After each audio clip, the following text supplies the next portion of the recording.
Hello, this is Ben119 and welcome back to my Pikmin 1 9-day challenge.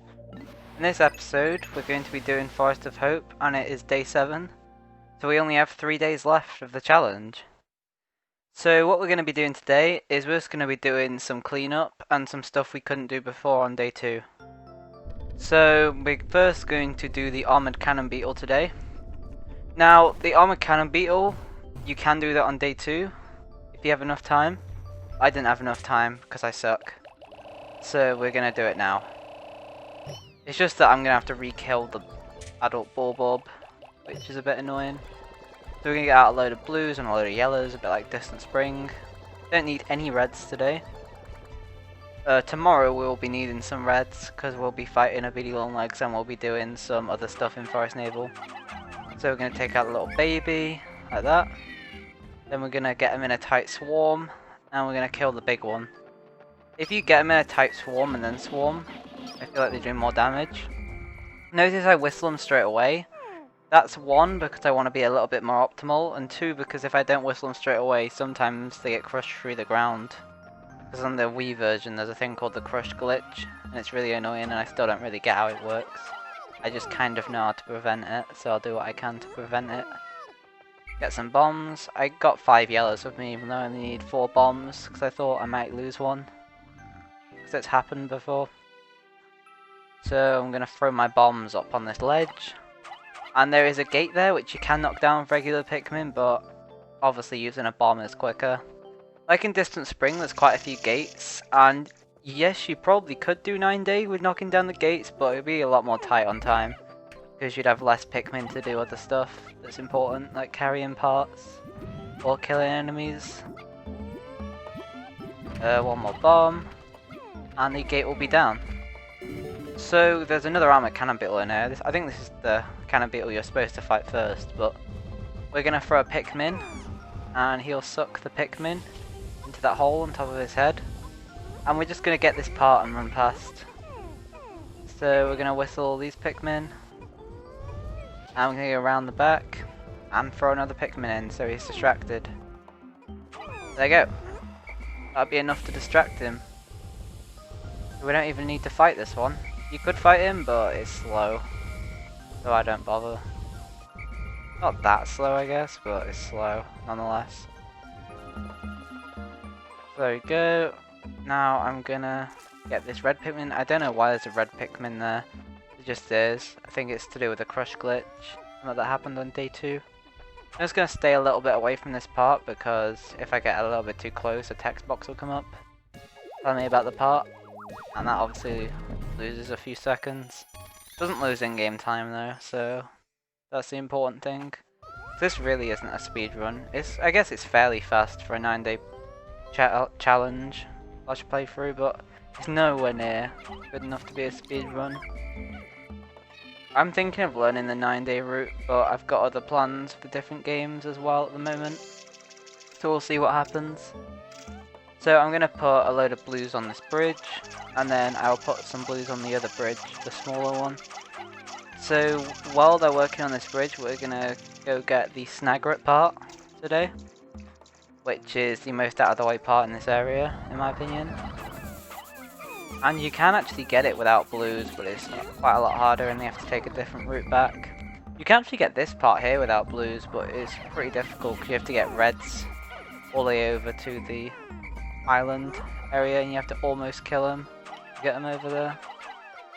It's not really recommended if you're only doing 9-day or even 8-day. I think once you get to 7-day level, even at 7-day level it's not needed, but obviously it will make the return trip quicker because you can get 7 parts on your first trip.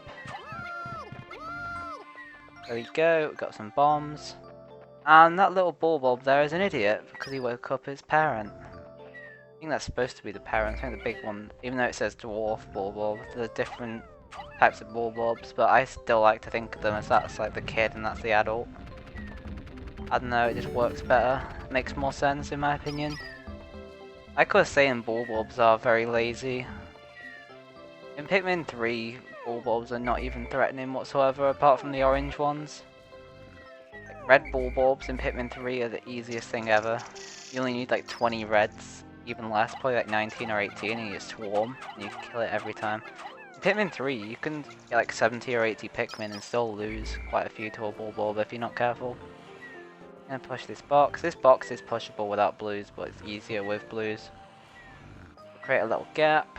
I wish this bit here was a little bit bigger, because my Pikmin sometimes seem to fall in the water. I think it actually happened this time. Yep, I lost a few in there. I'll go back for them. There's a Snagret. I think there's 4 Snagrets up here. There's either 3 or 4. And it's this Snagret you want. It's always in this place here, or in this kind of area. We're going to aim for its head. Throw as many as we can. They do more damage when they attack his head, rather than his body. Go.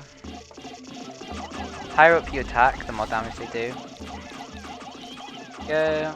Knocking his health down. I feel like every enemy in this game is harder than Pikmin 3. Pikmin 3 enemies are a bit of a joke. Pikmin 3 is really good. I probably prefer Pikmin 3 over Pikmin 1, but Pikmin 1 I still think has got a better difficulty than Pikmin 3.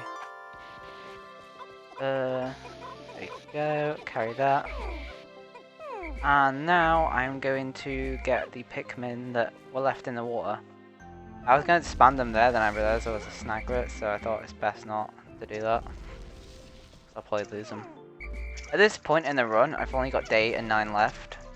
And I don't really need many Pikmin, but I'm going to save a few anyway for day 9, just for backup. But tomorrow on day 8, once I get all the parts back, like I was saying, if any of them step out of line, I will not hesitate to kill them. I will not.